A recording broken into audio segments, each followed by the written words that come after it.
Virgo, what's going on with you? I'm excited to do this reading for you guys. You know what? I'm sure you guys have heard me fawn over Virgo.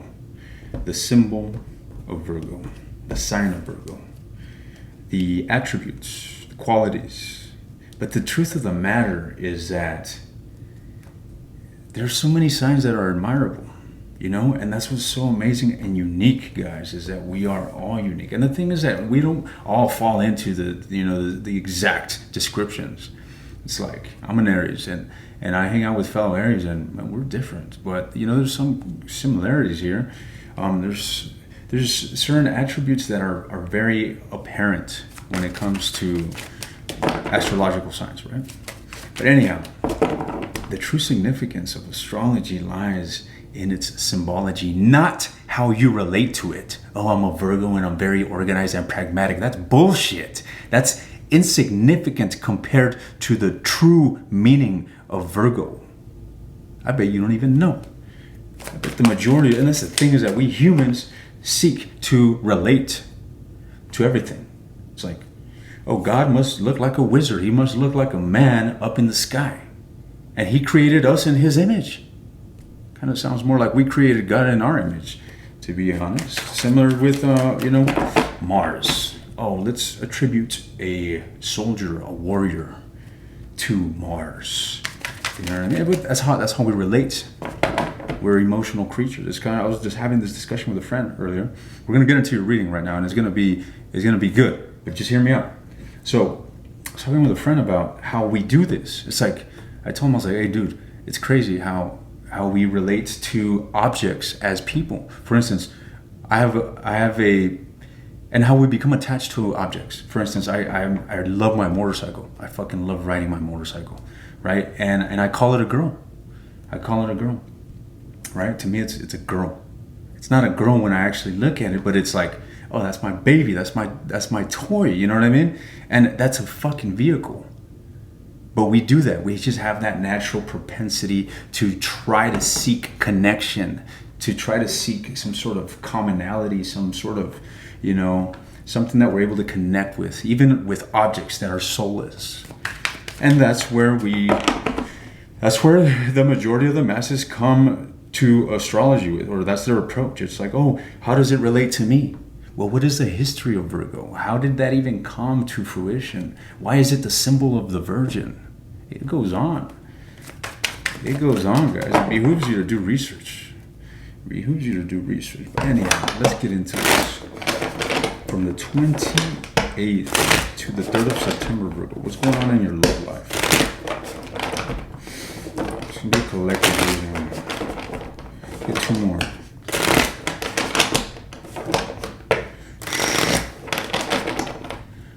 Okay.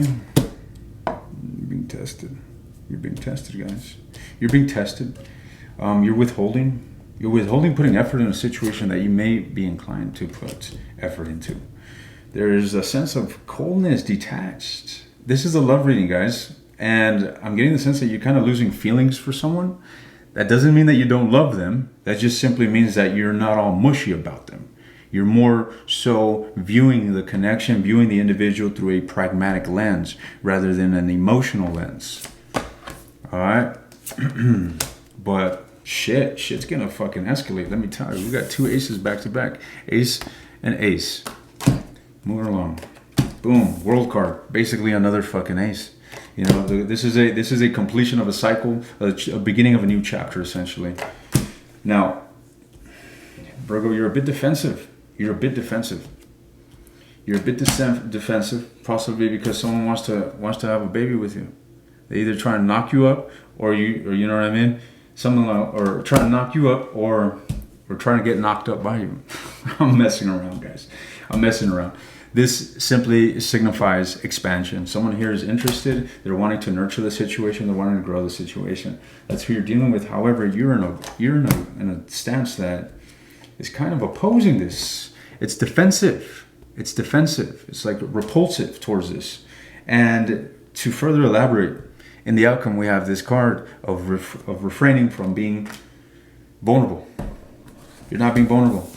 You're restraining. You're biting a bullet. You're wanting to. There's something here that you're suppressing. All right. And it can be the desire to actually go into this opportunity to expand the relationship. Why is this in the challenge position? Why are you being challenged by putting effort into this? You're not committed to this relationship. You're not committed to whomever it is that you're dealing with. You could be committed to other things in life at this time. It could be your work, it could be your children, it could be whatever, you know what I mean? But it's not this relationship, that's a fact. What I'm seeing here, you came to realize something. There's some sort of realization that led to your aloofness, that led to your detachment. Reason being is because something deep within you was triggered, and it's bothering you. It's bothering you guys. It may not be so apparent. It may not be so apparent because on the conscious level, where you're actually actively thinking, we have this opportunity for something new to prosper. But on a subconscious level, we've got this very detached energy. However, this is also a number 9. 9s are associated with the moon, which is also associated with the subconscious. So this is a subconscious problem. Okay? That's what I'm saying. It always is. It always is. It always is. It's like we're going through life and we're loving life, and then something fucks up. Why? Because we fucked it up. And it was an unconscious action, essentially. It was like this impulsive neurological pattern that you have in your head, and you're just behaving through a consistent paradigm. You know what I mean? That you don't even realize. It's kind of like a drug addict. They're just on this fucking loop, getting high, completely neglecting the fact that they're putting themselves in a deep hole, only making that addiction stronger and ruining their health and all sorts of shit. You know what I mean? That's not on their active conscious thought. I'm sure they think of it, but that's not what's prevalent. Is getting high. But on the deep down, below the surface of the water, you got some fucking tumultuousness going on there. Now, what's going on here? What's going on here in this outcome, guys?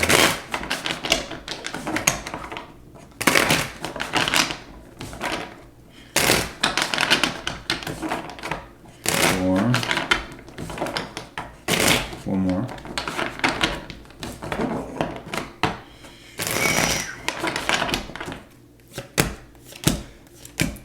Yeah, you know that someone's interested in you, Virgo. Someone's coming towards you. All right, it could be a fire sign. It could be a Leo. You know, we got the Strength and the King of Wands. However, someone here is wanting to make movement towards you. All right, make some sort of impression on you, express something, and you are a bit dubious about this because you are focused, again, deep down, subconsciously. There's something here that you are not relinquishing. There's that new opportunity. You see it? Where's it at? The Four of Cups. You can't see it. Not in this card, but there's a card. There's a cup here being offered. There's a cup here being offered. There's an opportunity essentially, and here you are looking at these empty cups, or they're not even empty, but you're looking at the situation with a complete dissatisfaction, and that is moving or leading you to be unavailable emotionally. It's leading you to be invulnerable. Virgo, it seems like you need to get over something. It seems like you need to get over something. And you're having difficulty doing so. All right. Whatever it is that you're having difficulty moving on from, guys, is still very active in your life, and it's still making you closed off. I don't see you working on this week. I see the result of the issue more so, which is you being invulnerable. However, I see a completion of this. Mind you, everything is temporary. Feelings are fickle, and they change. like the wind. That's the direction of the wind. All right, they're unreliable, guys. You can love someone, and then the next day you find something out and you fucking hate them. So what's the truth? Emotions are a fucking lie. They're malleable. You can hate something, and you can program your mind to love it. So which is true? So which is the truth? Is whatever you wish to make it. That's the truth. What's your truth? Shit. Anyways, what I'm saying here, guys, you're gonna come to a point of seeing the light. All right, you got feelings. You got a lot of love to give here. You got a lot of love to give here, Virgo, but you're not doing so. Why? Again, because your focus is on some sort of grievance, some sort of fucking disappointment, something that is just the contrary energy of you opening yourself up to this potential blissfulness. That's what I'm seeing. All right, I'm going to take this to the extended. I'm going to bore into this individual. What are their true feelings? What are their true intentions? We're going to dive into this. If this was your reading, I'll see you there. I'll see you at the extended. Otherwise, I'll see you guys next week.